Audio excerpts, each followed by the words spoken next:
Smile. But I'm not happy. People Why are you staring. I don't want to do this. You have to. They'll know No one something's cares wrong. why you're Why is that bad? Nobody cares. They won't understand. Nobody I want to go cares. home. You'll hurt their feelings. This is ridiculous. What are we even talking about? Just You want to keep keep them them happy. happy. What if they They're think gonna you're be mean. stupid? Just keep them happy. Just keep them happy. Just lie. I'm not here to sugarcoat, life's already a bumpy road. Too much shelter causes pain, let's just be real honest. Things are gonna knock you down, avoidance will not help you out. Let's talk it through, here me and you, let's keep it real honest. Hey, you're listening to Real Honest, the podcast where I share candid thoughts and feelings about life, love, and relationships, God and church, adulting, the workplace, and everything in between. I am your host. My name is Samantha, and you probably will not always like me, but I will always be honest with you. Before we get started today, I want you guys to take a moment to just think about how you're coming into this. Like, what were you doing before turning this on? What are you planning to do after? How are you feeling? How's your day going? What prompted hitting play today? I know that you can't tell me. I mean, you can totally tell me, but not in real time of like right now while I'm recording this. But I ask because this is a thing that we've been doing at seminary a lot, which is like what you just notice, like what brought you into this room, where you're coming from, where you're going, and just sharing that with each other in terms of like understanding where we are all at, like mentally, emotionally. It just kind of helps with understanding, I guess, as other people are sharing, just to kind of know like where they're coming from. You know, like I led my small group before this. It went really well. I was feeling really good about it. And then I was sitting and just kind of reflecting on like the week and the weekend so far and like what I want to talk about and just like getting really sad. So I'm like not feeling amazing in this moment, which I'm sure you guys can probably like tell, but it kind of, I don't know. It's interesting. I'm always like, should I wait and record the podcast when I'm in like a super good mood? I have led my small group before when I was like actively crying the whole time, and I really should have canceled that day. I wish I could remember what happened because I don't know what I was upset about. I just know that I really wrestled for a long time with whether or not I was going to cancel, and I decided that it was too late to cancel, so I powered through, and it just totally brought the mood down for the whole group, and I felt really bad about it after. And my group members were so sweet, and they were like, we appreciate the authenticity, and like, you know, you're not going to be happy all the time. That's totally fine. Like, we're good with that. We can handle it. But at the same time, it felt really like awkward to me. So I wonder that here as well. I'm like, I get the whole point of the podcast is to be authentic and just bring whatever I've got in the time that I have to record.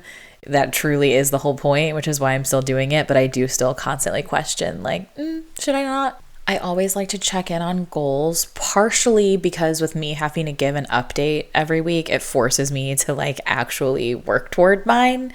But all partially because I hope that it's helpful to people to hear how my goals like change and grow and how I kind of wrestle with adjusting them or giving up on them or what have you. Hopefully that gives somebody an idea or some encouragement in working toward their own.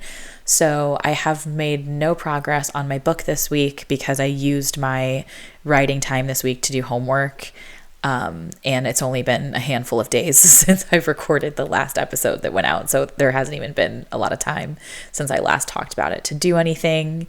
But the fitness stuff is going really well, still going strong with the workouts and the steps. I have like a future goal. I really want to go on a solo trip at some point, and I really want to do it before I turn 35. So I've got some years, but I'm just not confident that that's going to happen. I can't decide like where I should go or what I should do. And I also just don't feel like traveling alone would be fun for me, even though I'm an introvert and I love to be alone, but like I love to be alone in my house. Like I feel like if I went to Disneyland by myself, it wouldn't be fun, but maybe it would. I've never tried it. I think what God has been teaching me this week is putting into perspective where a lot of the false beliefs that I have, and I feel like a lot of Christians have come from. One of those false beliefs being that like if you follow the 10 Commandments and you do the right thing, your life is going to be better and easier. So as you guys know, I'm reading through the Bible very slowly. I'm only in Deuteronomy. And so I'm in the part where like basically the new generation is about to go into the promised land, and Moses is like explaining to them everything that their parents have been through of like being brought out of slavery and disobeying the Eternal over and over again, and all the delays that they caused in getting to the promised land, and reviewing like all of the rules and the law with them. And the Bible says in Deuteronomy, like over and over and over and over again, you know, keep these commandments, these laws, do what I have told you, and all will be well. And I wrote down in my notes, I think this is where the idea that everything will go well, everything will be better, everything will be perfect if I do what God tells me to do and I never sin, essentially. And it makes sense to me like how people would read that, because a lot of people are not like, you know, a lot of people are super literal, but it's also like I think the average person is not going to read that scripture and then think like, well, what does God mean by all will be well? You know, like I feel like the natural assumption is like, well, if all is well, then things are happy, things are calm, things are going as I want them to go. And that's not necessarily what all being well means. You know, like you could say that, I don't know, you've got a new puppy that you're house training and they're having accidents in the house a lot, and like 24 hours go by with no house accidents. So you could say all is well. There hasn't been an accident in the last 24 hours, right? That doesn't mean that yesterday was this perfect or that today was perfect. So it's just kind of like, I think that that has been missed when the scripture has been taught to me of like, I don't think I knew to ask, what does God mean by all will be well? And I don't know that my Sunday school teachers when I was growing up knew to elaborate. I don't even have an answer on what God meant by that, but I don't think that he meant that everything will be perfect or necessarily better or easier. I think well was more in terms of the way that God wants them to be, because this whole section of the Bible is about, you know, God created people for a purpose, and he chose this specific group of people to show the rest of the world how he wanted them to live. And so I think it was more all will be well in terms of all will be going according to what I have planned and set out if you do your part. In which case, you've got to know what the plan is and figure out what your part in it is so that you can do that well, if you care to be a part of it, if you want to contribute. I guess technically, well, we say God's will is done regardless, so I guess you can choose to not contribute and it will still be done. So that just, it all just feels like we're going in an endless circle of like, is there really meaning or is there not? And even though my brain is like spiraling either way, I think that's why I keep coming back to like, yes, I do want to be a Christian, because it's easier for me to believe that there is meaning and just go with it than the alternative like has me spiraling even more. So I titled today's episode with a lyric from Taylor's song, This Is Me Trying, because I feel like I am really trying, and I like the aspect of the song that's like, at least I'm trying. Like it's hard, but here I am, I'm doing it. And I like the idea that that's enough, because oftentimes for me it doesn't feel like enough. It feels like it's just really hard and exhausting to be anywhere and do anything, and it doesn't usually feel worth it.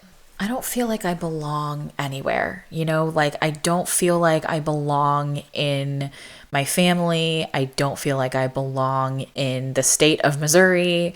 I don't feel like I belong at my school or at my job. It's like everywhere that I go and everything that I'm doing, it's like other people seem like this is where they're supposed to be, and it just doesn't seem like it's where I'm supposed to be. But it's probably just that I want to feel a certain way, and because I'm not feeling that way, I feel like I don't belong there. But maybe I'm just supposed to be uncomfortable, which, you know, growth happens outside the comfort zone, right? So I do understand that. I think that if I were to feel comfortable in all aspects and all areas of my life, then I think that that would be a sign that I'm not growing.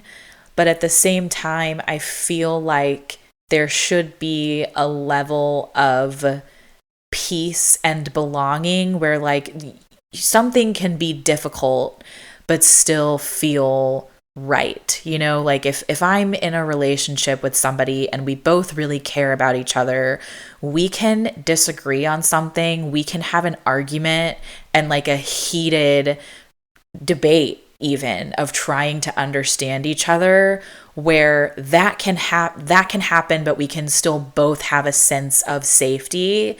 And like, and even though we're disagreeing, even though we're fighting, we might be yelling, I still love you, you still love me, this is still a relationship that's like worth fighting for.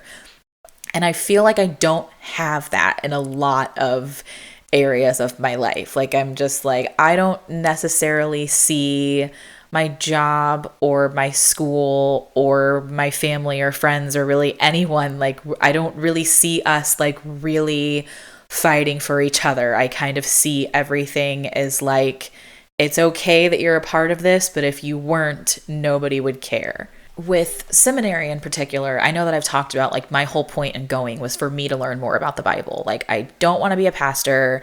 I'm open to working at a church, but I can't say that's like a strong desire that I have.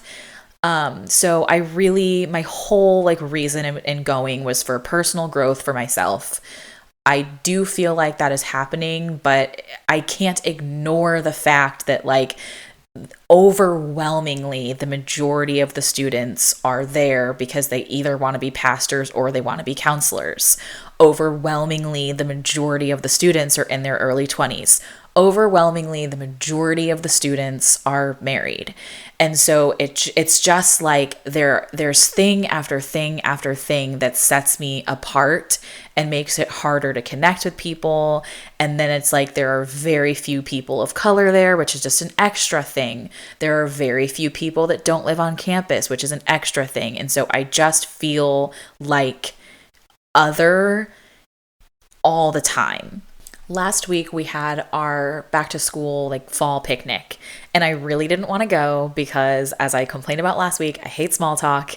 And I was like, it's going to be 2.5 hours of where are you from? What's your name? Are you new? What's your degree program? Awesome. Great to meet you. Turn around, have the same conversation with the next person. And you're going to just do that over and over and over again. And then I'm going to go home. I'm not going to remember anyone's name. There's only like 4 or 5 degree programs anyway, so I'm not going to remember who's in which one. Also, would it matter if I did? And I just was like, this is going to be a total waste of time. I'm going to be super bored. And so part of it probably is my outlook going into it, because I know that I've been talking a few episodes ago about really trying to be more positive. What I find fascinating about that though is that the positivity thing works for me when it's like if I'm trying to decide, or more it's like if I'm waiting on a job interview or something and I am like, okay, I probably won't get it, but what if I do? Like, it helps me to be more hopeful and like not get in a negative mindset. So it probably would have been helpful for me to go into this like, well, what if it's great? What if it's fun? And I know a lot of people believe in like the energy that you put out into the universe. So a lot of people would say like, okay, well, if you went to this picnic already having decided that it was going to be terrible, then like that's obviously what's going to happen because that's what you put out into the universe. And if you would go to the picnic saying it's going to be great, I'm going to love it, then that's what will happen.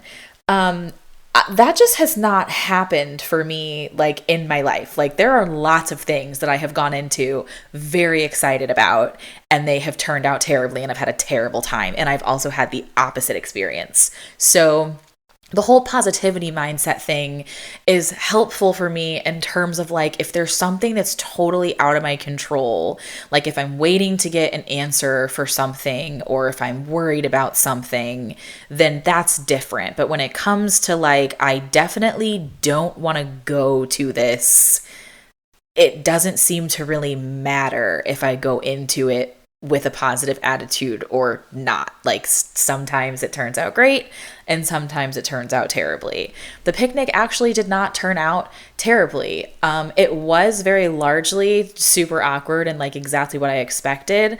There was a huge surprise of months ago, maybe last year at this point. I told a story on here about a friend that I broke up with because I really felt like we weren't connecting. And my particular issue was that this particular friend was not deep. Like I had experienced like a lot of trauma in life and she had experienced none. So she wasn't somebody that I could go to if I was ever going through something, because she would just be like, oh, I'm sorry to hear that. Oh, that's terrible, but couldn't relate and couldn't say anything that was helpful to me. And the stuff that she was going through just felt really like paled in comparison. It almost felt like I fell off my bike and broke my ankle and was crying about it. And then she would come to me after like breaking her nail and would try to like compare that, which like that's not a specific example to a conversation we ever had, but that's just how everything felt to me. Like the things that were a really, really big deal to her just weren't a big deal to me. And of course, like I don't think that comparing is a good thing, and I don't want to like compare myself to other people and be like, oh well, my life's been worse, so you can't be sad. Like that's not good or right at all. But I think I was noticing that I was feeling that way a lot. And I know that I've also talked on here a lot about like the different friendship zones and like your super close friends and your like social media friends and your like friends that are only friends because you work together or you go to school together or whatever it is, and you know, having different people in different zones. And that along with that, you want to try to either see your friend the same way, like if you think you are close friends, they agree that you're close friends, or that you see that person as an acquaintance and they see you as a close friend and you're both aware of that and okay with it.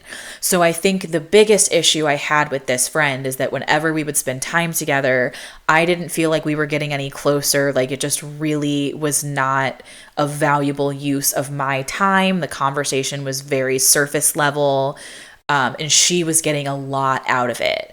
And so that disconnect was not working for me, because I would get these long texts about like, oh my gosh, you're my best friend. I'm so grateful that you're in my life. And I was like, you know, this girl is wonderful. Like she's lovely and she is so kind.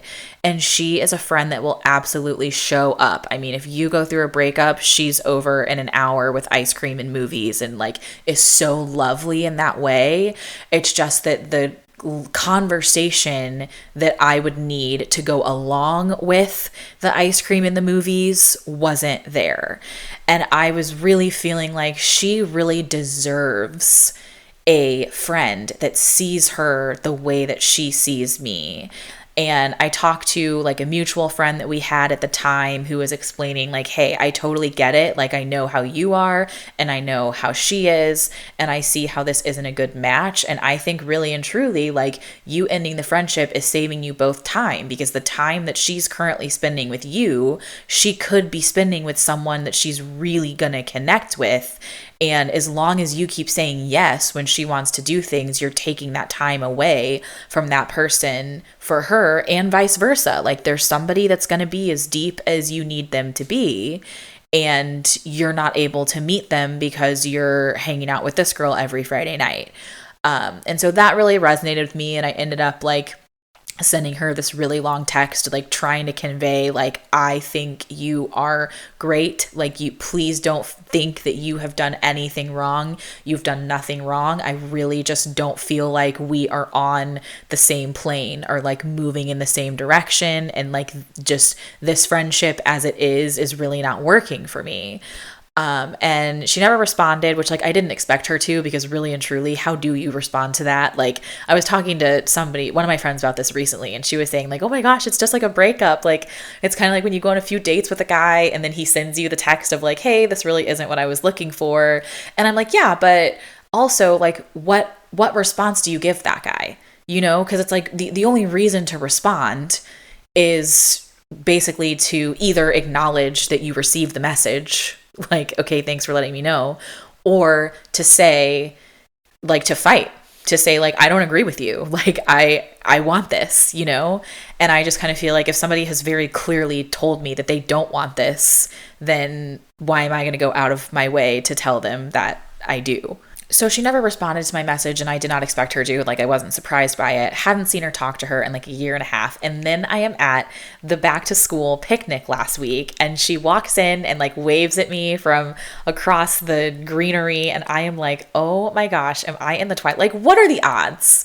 Literally, what are the odds that we both decide to go to seminary and are at us being at the same school is not odd because there's only 2 seminaries in the area, but I'm just like, oh my gosh. And she came over to the table and like sat down, and it was her first semester. I've been there first semester. So I introduced her to some people, and I was like very uncomfortable the whole time because I've just kind of assumed that she has hated me since I sent her that message. Like, even though I made it like as kind as it could possibly be, I was really feeling like I don't think she's going to understand. I think she's going to feel betrayed and cut off and left. I don't think that she's going to receive this with the kindness that I intended it with. I think it's going to come off as like very harsh and upsetting. And I think I put that in the message of like, you know, I know this is going to feel like it's coming out of nowhere because I knew her really, really well. And I had spent years trying to figure out like, can I just be her friend because she loves me as a friend? Like she thinks I'm a great friend to her.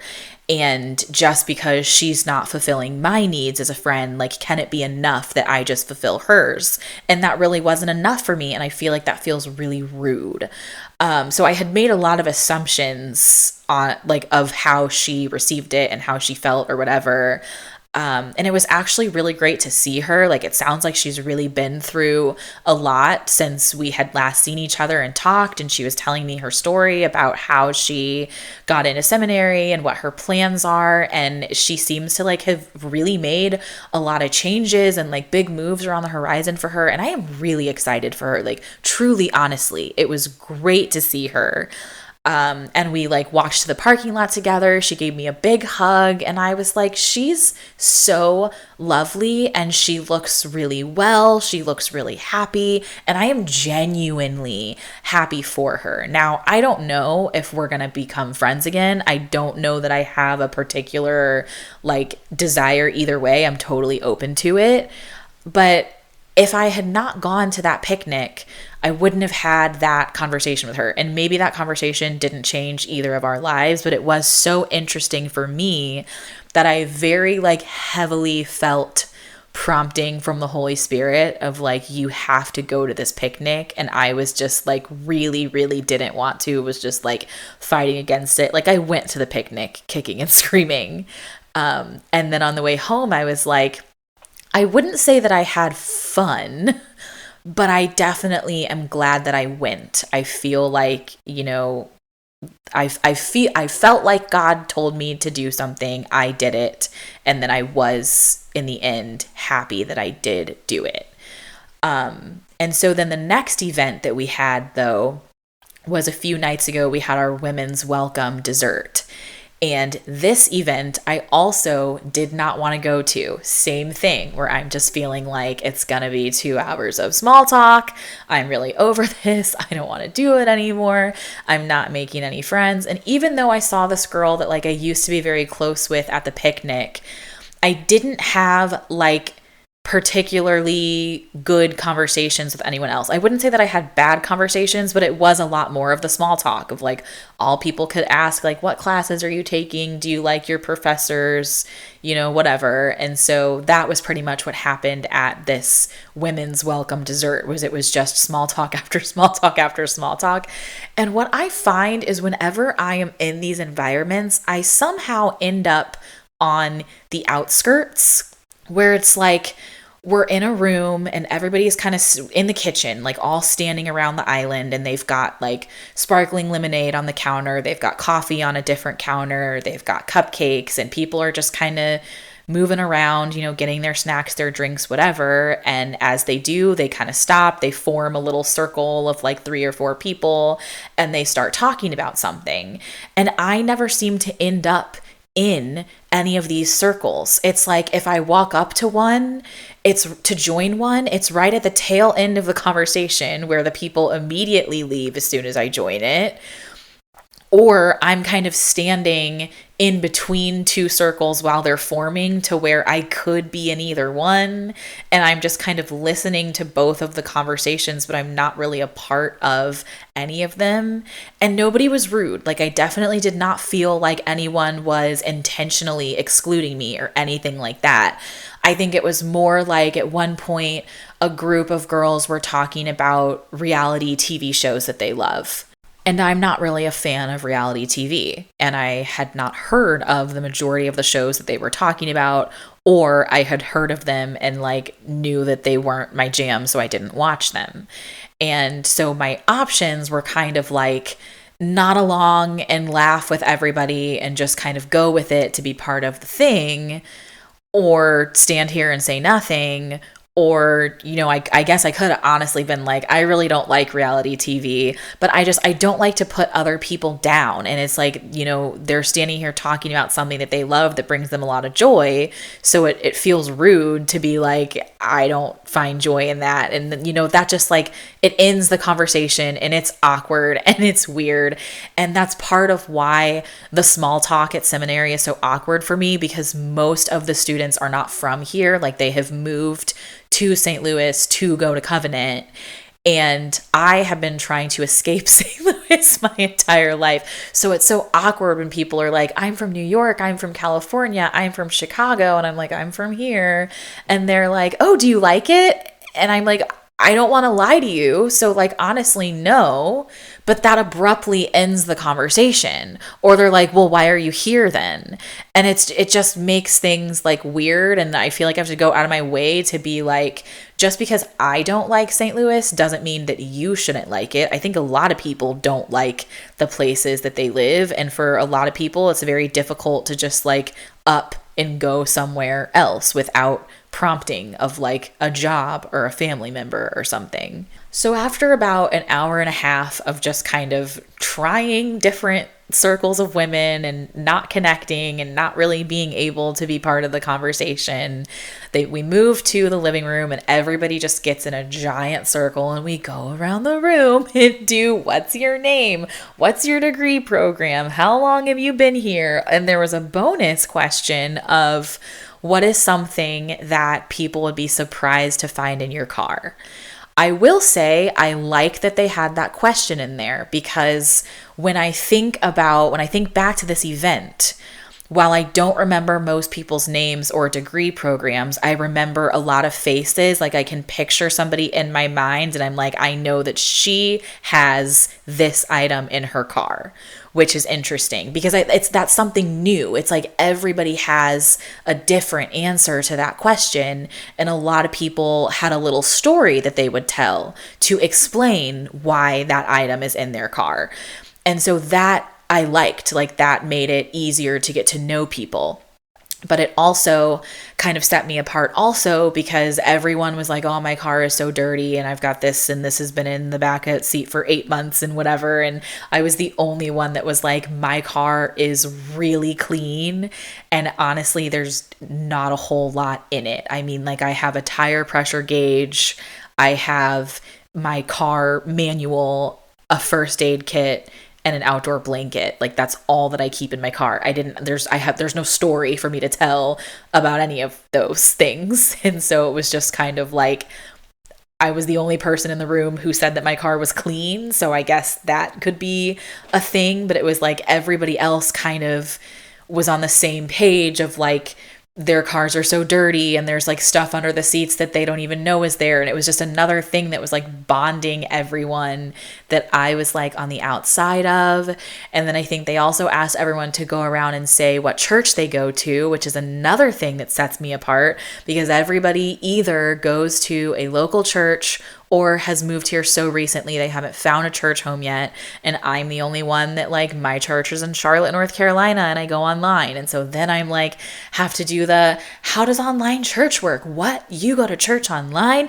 And it's exhausting because I have to explain this all the time. And I'm tired of explaining it. And then the hosts gifted everyone who attended with earrings. And I am the only person in the room whose ears aren't pierced. And I'm just like, is there anything else? Is there anything? I'm also the only Black person in the room. Like, is there anything else that can set me apart again? But I did stick it out and I stayed till the end of the event. And then my whole drive home, I was just crying because I was so uncomfortable.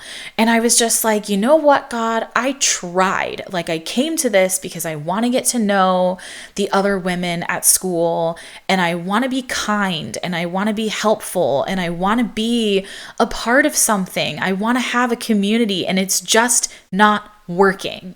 And is this a sign for me to leave? Like, am I at the wrong school? Should I not be in school in general? Or am I supposed to be this uncomfortable because it kind of helps other people? Like, people do usually walk up to me to be like, you know, you're the oddball that does online church. Tell me more about that. You're the oddball that has the clean car. Tell me more about that. Like, I think these things that set me apart make me more memorable, I guess, in a way. So maybe that's a good thing, but it's so uncomfortable to me. And I was so upset about it, literally to the point where my whole drive home, I was thinking, like, I'm not going to drive my car off the road. Like, I would never do that. But if one of these semis were to hit me, I would not be sad. And usually this is a thought that, like, I wouldn't share, because if you are not a person who has like any dark humor or any like tragedy in your life and or has regular like thoughts like this, then you're very concerned now and you're like, oh my gosh, Samantha's suicidal. I need to call 911. So let me just relax you and let you know that you don't need to call 911. I am not suicidal.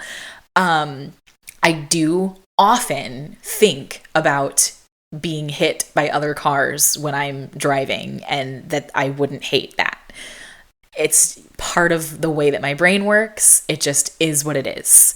And when I talk about friendship and connecting with people and being deep, I really need to think of another way to say it, but being deep, because a lot of people listen to this podcast and have said things to me like, oh, you probably don't like me because I'm not deep. And it's like there's this divide between like deep people and shallow people, and I only like deep people, and they're not like. I feel bad that I'm not able to articulate it in a way that makes sense to people. So the example that I'm going to give you is like while I'm driving home, and like this is the thought that I'm having, okay? I'm flipping through in my head, like, who can I call to get me out of this mentality? Like, I just want to feel better right now. I want to be in a better mood. I want to laugh. I want to be excited, like something to look forward to. I want to be intellectually stimulated, because I definitely just like all of the conversation at the party about reality TV and what's in your car. Like, I was like, I just want to like talk to somebody about something that means something. Like, I want to have an interesting conversation. Like, none of these conversations were interesting to me. And so I'm going through in my mind, like, there are so many friends I have that I could have called and said, like, hey, I'm sad. Do you have a minute? Like, can we just talk? And I have a bunch of friends I could have called and said that to, and they would have been like, oh my gosh, why are you sad? What's going on? Tell me about it. I would have told them about it. They would have been like, oh, that totally sucks. I hate reality TV too. Like, I'm so sorry. And like, that would have been fine. But I don't have a whole lot of friends that I could call and say, like, I am actively so sad and so tired and so exhausted by the experience of this party that I would like a semi to hit me so that I can take an indefinite nap. Like, I have very few friends that I could say that sentence to that would not immediately be like, oh my gosh, do we need to call your therapist? Do we need to call the police? What's going on? But people that genuinely just get it, that understand that like, that doesn't mean I'm in crisis. I am not going to harm myself. It's just a thought that I'm having, and that's the most accurate way that I can express it. And a friend who genuinely is like, I get it. I have 2 friends that I can say that to. So I reached out to both. I didn't call either of them, because another thing is I'm just like, I don't want to be a burden to people. I don't want to bother people. And so I also was like, because I'm like, it's great that I have these two people that I can say this to, and they're not going to freak out. They're totally going to get it. They're going to be on my side. But at the same time, I was like, I don't know if they're free.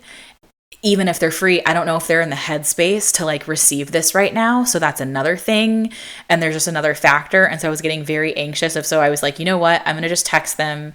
I'm going to do this 30-minute drive home and see if either of them respond by the time I get home. And if they respond, I will see if they're in the headspace to have this conversation with me. If not, I won't worry about it. And if they don't respond, they don't respond. And like, I go to bed and I try life again tomorrow, and it just is what it is. I also was anxious about like, because I only had like 2 friends that I felt comfortable like saying my like most honest thoughts to, that were going to understand it. I don't want to be in the trap of like having a go-to person. Like when I'm sad, that's the only person that can make me feel better. That's the only person that can say the right thing, and to where I get super dependent on them, especially if it's tied to a particular emotion, you know, if it's like, that's the only person who can help me when I'm sad, like that feels like a big, like codependent problem to me. And I don't want to do that. So I was also worried about that, and was just kind of praying of like, you know, God, I just like, I want to have an intellectually stimulating conversation is like the best way that I can put it. And so one of my friends got back to me, like was in the headspace to have the conversation. Like we talked about it a little bit, cycled toward like other things. And I think I was up until like 1:30 in the morning, just like talking to them. And I'm not even sure like where the conversation went, or like it didn't make a whole lot of sense, like where we went with it. But either way, it was fun. Like I had fun, and I like laughed a lot, and I felt so much better. And I fell asleep just like so grateful that like I could reach out to someone and say how I was feeling, and them not freak out, and them get it, and us like process it, and then just like move on to something else that was fun and interesting. And so then I woke up the next day and I had a photo shoot to go to. And I'm back in the mentality of like, I don't want to do this. I'm like, why did I agree to do a photo shoot today? I have to drive really far to get there. I've never been to the place before. It's in a part of town where parking is difficult and confusing. Like I was very anxious about all of this. I did get there. I figured it out, and I get into the hair and makeup chair. And the hair and makeup lady starts asking me like, all right, so what photos are we doing today? Like what do you do? What's the essence? What are we capturing? And I tell her like, we're doing a lifestyle shoot for like a million different things that I do. Like I have a podcast. I'm a student. I'm in my 2nd semester of seminary. I work full time as a project manager. I work from home. I do some freelancing. I'm writing a book. Like I'm just like listing off all of these things that I do. And she's like, oh, you go to seminary? I love Jesus. And I'm like, you do? And she tells me, yeah. And she starts telling me about how she is a yoga teacher, and she teaches Christ-centered yoga retreats. And I'm like, oh my gosh, that sounds amazing. And I really, really appreciated that she, instead of just doing like, what's your name? Where are you from? She asked enough questions to get me to list off like all of these different things. And then instead of just saying, oh, interesting, she picked the one that she could latch onto and share something about herself. And I mean, it took her an hour to do my hair and makeup. In that hour, like we shared so much with each other about our lives. Like I just felt so connected to this woman. We have so much in common, and it was awesome to talk to her. Like I just really, really enjoyed our conversation. And then the photographer was awesome, and one of the people on the photographer's team happens to like live out where I do. And I can't remember how we even got on the topic of like church, but I was explaining about how like I go to church online, and most people at seminary have like local churches, but they're all closer to downtown. So I don't really want to visit any of their churches because they're all 45 minutes to an hour from me, and I'm just not interested in driving that far to go to church. And she was like, oh, well, I live out where you do. Like my church is probably 20 minutes from you, maybe 15. And I was like, oh, cool. And just having that connection was also awesome. And I don't think that the conversation with my friend the night before, and then the conversations with all the people at the photo shoot in the morning, I don't think that all of those would have been as amazing as they were if the party the night before had not been so terrible. Like, I truly believe that like the stark contrast between the two is because it was so uncomfortable and I was so sad. I was able to be so absurdly grateful to experience the exact opposite. And it just felt like a gift. Like, I really felt like God was giving me a present where he was like, I see you and I hear you and I know that you're hurting and I know that you didn't want to go to that picnic and it wasn't great. And I know that you didn't want to go to that dessert and it wasn't great. So here is something great. Like, thank you for going to those and thank you for trying. And I know that it's hard to be anywhere. So I'm going to make it a little easier to be here in this place, in this moment, in this time. So that was like the first half of yesterday, and I'm feeling really good and I'm feeling really optimistic. And then last night was a women's event that my church hosts every year, and I was hosting an in-person event for the first time because there are finally enough people connected to my church that live in the area that I could do something in person. I usually stream our women's event with my small group, and so I was so excited to finally like host it in person. And I spent $100 on food and 2 hours cooking and decorating and preparing. I was supposed to have 6 guests, and then only 2 of them show up. And what's crazy is I was really excited about it for like weeks leading up to it, and the whole day and the time that I was spending preparing. And just as it got closer to 6 o'clock, because I asked them to arrive, the event started streaming at 6, so I asked them to arrive anywhere between 5:30 and 6. And as it gets closer to 6 and like nobody has arrived yet, I'm sitting there like, what if I did all of this for no reason? And I was also like really hungry, and I was like, I just cooked all this food and I really want to eat it. And if nobody's showing up, then I can just eat it right now and I don't have to wait for them. But 2 people came, and they came like maybe 10-15 minutes before the thing started. So we didn't have a whole lot of time to like talk to each other. And one of them had already eaten. So I was just like, you're kidding me. Like, I told you guys that I was providing food. I asked for dietary restrictions and all that kind of thing. And it was like one person like canceled a day or so in advance. Another person canceled last minute. And then 2 people like didn't even bother to say if they were coming or not. Like they did RSVP, like all 6 people RSVP'd, and then like 4 of them just didn't show up. And so there were 2 that didn't even say they weren't showing up. So I just like didn't know.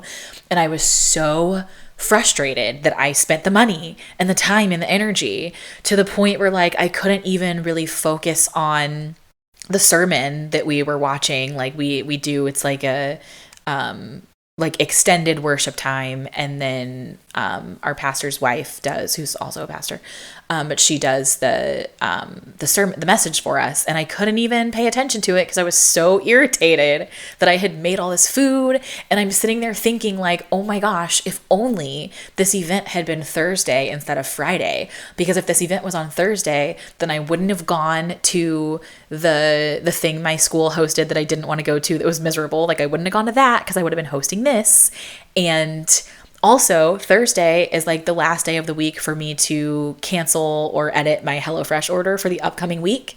And I'm like, so if this had been Thursday night and nobody showed up, then I would have canceled my HelloFresh box for next week because I knew that I had all this food. But you know what? I got charged for that HelloFresh box this morning, and now I have all of this food. I'm going to have that food showing up. I'm just like drowning in food, and I'm like, I have too much of it, and that's a total waste of money.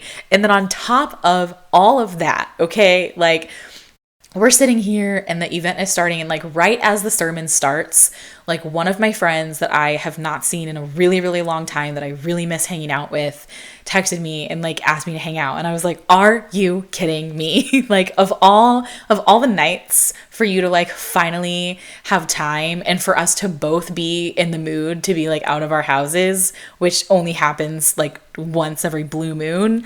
And I'm like, also, as much as I don't like leaving my house and like going anywhere. I was into it because I had had the photo shoot in the morning. So I was like fully glammed up. I was like, I look amazing. The world needs to see me. And so I was like, I was like, well, it's nice that I got my hair and makeup done like the day that I'm hosting this party. But then like no one showed up to my party. So I was like, all right, well, at least I told my friend, I was like, hey, I've got people over, but like they're going to leave in an hour or so. So like I can meet you later. And they were like, all right, cool. We'll still be hanging. And I was like, cool. And so the event ended and like the two people that did show up left. And then I'm like, okay, I can leave now. Like, where are you? And like my friend just took too long to get back to me, which like if people want to argue about how long it was, I thought it was 45 minutes. It was closer to 30 minutes. But either way, it was longer than 20 minutes. And I don't know if any men listening have ever had this experience, but I would argue that probably every woman has had the experience where like you have somewhere to go and you're waiting on either the final details or the person to pick you up, or you've made the plan and you're waiting for them to pick you up and they just don't come. This has happened to me multiple times where I have sat by the door all dressed up and ready to go, either waiting for a date to pick me up that never came, waiting for friends to show up for a sleepover that never came. One time, a friend and I had decided to meet for lunch, and I had to drive 45 minutes to get to the restaurant that they picked. And I confirmed the night before that we were still doing it because we had planned it a few months in advance. They did respond and confirmed. I was like, great. So I woke up, texted them to say like, hey, I'm on my way. They only lived like 10-15 minutes from the restaurant. So I knew that I was going to have to leave quite a bit before them. And then I got to the restaurant, like was texted like, hey, I'm here. Don't get a response. I don't see their car in the parking lot, but I'm like, maybe I forgot what their car looks like, or maybe they drove a different car. So I go in, I'm wandering around, don't find them. I sit in the parking lot for like 15 minutes and then I call them and they answer and we're like, oh my gosh, I totally forgot. Like I'm asleep. And I'm like, okay, well, I can wait here. I mean, you only live like 10 minutes away. And they're like, actually, can we just cancel? I'm not feeling it. And I'm sitting there like, I woke up and got dressed and ready and drove 45 minutes to meet you at a restaurant that you picked that is convenient for you to get to. And you want what? And I was so mad. Literally, like that girl and I never spoke again because not even that I like didn't want to be friends anymore after it. It was more just that I was like willing to hang out again, but I was like, you're going to have to plan it. Like I'm going to need you to come up with the plan and you to come to me, or like, there needs to be something. And I just never heard from her again after that. And I really didn't care to reach out after the experience.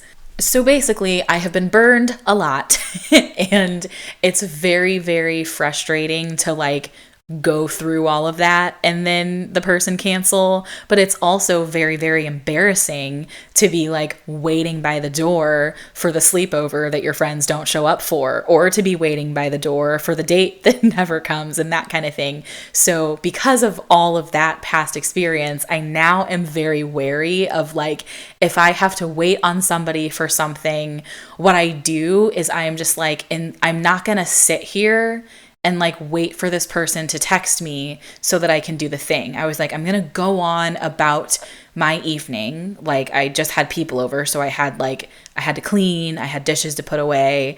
And so I'm like, I cleaned my basement, I washed all my dishes, and I'm just I was like, all right, I can sit here and like wait for a response, or I can just go on about my night and just see what I'm doing when they get back to me. And if I still want to go out. And it gets to the point where like literally seconds after, I'm not joking, you guys, like this is not even an exaggeration. The moment that I had cleaned my face and pulled on my pajamas is like when I get the text back. And I just had to be like, yo, I can't. Like, I'm already in my pajamas. I'm already on my couch. The ship has sailed. And my friend was like, it's been 30 minutes. Like, what's wrong with you? And I'm just like, of course, they don't know that, like, I looked so insanely cute. And I'm like, at this point, like, it's going to take me 45 minutes to get there. So it's like, for me to take the time to put my really cute outfit back on, I'm just not going to put makeup back on at this point. Like, that's just a lost cause. But I'm sitting there like, oh my gosh, like, I have not seen you in so long. I am like so excited. And then I'm just like, what are the odds? Like, truly, what are the odds? And it just felt like a punishment. It felt like, clearly this is not what I'm supposed to be doing. And I shared this story in my small group this morning, and I told them, like, I don't know if I went, was I gonna die on the way there?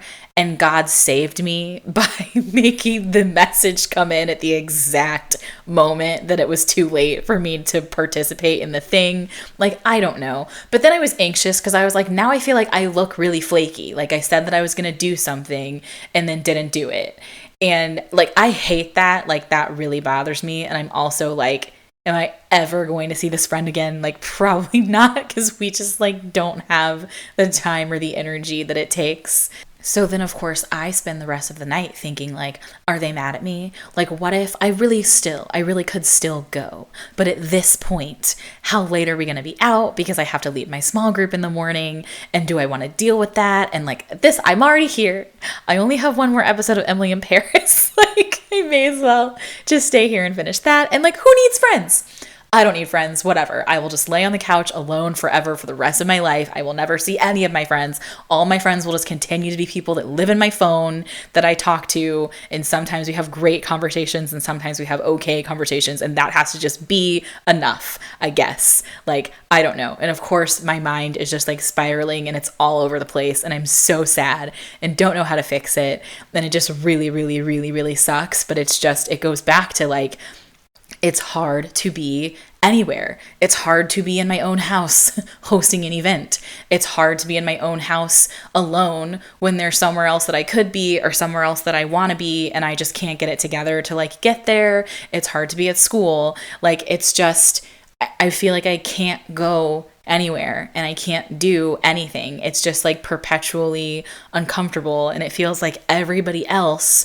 is totally chill and comfortable with wherever they are. So, or like, you know, are you not? And do you think that it just looks that way? Like, does anyone relate to this in the slightest bit? Like, does anyone else feel like this at all? Do you feel like if you were in like that room at the dessert party, would you have noticed me like awkwardly in a corner? Or do you think that everyone maybe felt like I did? Like, we all felt really awkward and uncomfortable, and other people were looking at me thinking like I was totally calm and comfortable and like having a good time, and like we're just all faking it, I guess, all struggling. For those of you that are like really, really concerned about me right now, I do have therapy in 2 days. But I do question a lot, just like, is anything worth it? Is anything happening? Does anything have meaning? Like, is being real honest is even helping, you know? Like, I did tell somebody at the school picnic, I was like, you know, I almost didn't come because I thought it was going to just be like 2 hours of small talk and that exhausts me. And she was like, you know, I totally get that. Like, why do we do that? We just go in circles. Like, we're not remembering each other's names. And I was like, yes, exactly. Like, and it's not that I don't want to learn your name, and it's not that I don't care what degree you're studying, but that doesn't help us get to know each other. Like, why aren't we doing things to like, or saying things to like intentionally get to know each other? And she was like, I really don't know. And it was like, we didn't come up with an answer, but it helped me to at least know that somebody else felt the same way.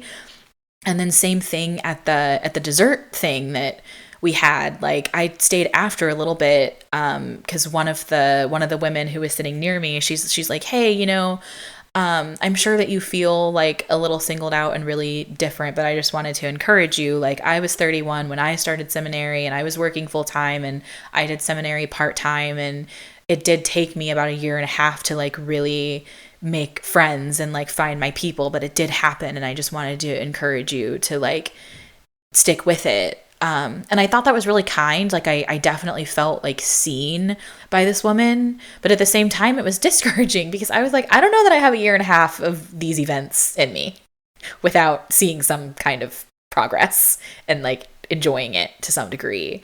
And that was just, you know, like that, it's stressful. It's like, what do you do? Like, it's it's hard, and I'm exhausted by it. I'm going to skip the hard convo of the week because this is getting really long, and also I haven't had one. But the movie recommendation, I saw My Old Ass this week, which was actually really good. I wasn't expecting it to be so good, but I loved it a lot. It's like an 18-year-old girl does mushrooms, which somehow allows her to see her 40-something, I think she's supposed to be 40-something-year-old self. They never fully explain how that connection works, like a time travel type situation. It's a lot sadder than I was expecting to. It was very sad, but also very, very good. Like just a cute story about like life and love and relationships that was really, really nice. I also watched Uglies on Netflix, which, I mean, they made the movie.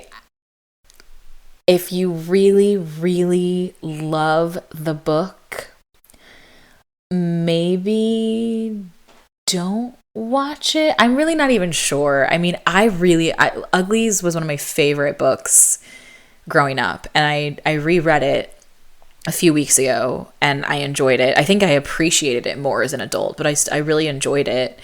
And the movie was fine. I don't know. Choices were made that I'm like, oh, okay, that's what we did. Which, like, I don't think that any film adaptation is supposed to be like the exact page on screen, right? It's like every reader is envisioning something different in their mind. So obviously the film adaptation is like the director's vision when they read the book. And there's a lot that they did well. There's also a lot they did poorly. So, maybe give it a try. I think I gave it 3 stars. It was a 2.5 for me, and I rounded up to 3 because I love Keith Powers. But I was having a field day on Letterboxd because the average review is like 1 or 2 stars, and they are very, very funny. Like people really hated it. But it's an option. It's there. It's a movie. Okay, bye. I'm not here to sugarcoat, life's already a bumpy road. Too much shelter causes pain, let's just be real honest. Things are gonna knock you down, avoidance will not help you out. Let's talk it through, hear me and you, let's keep it real honest.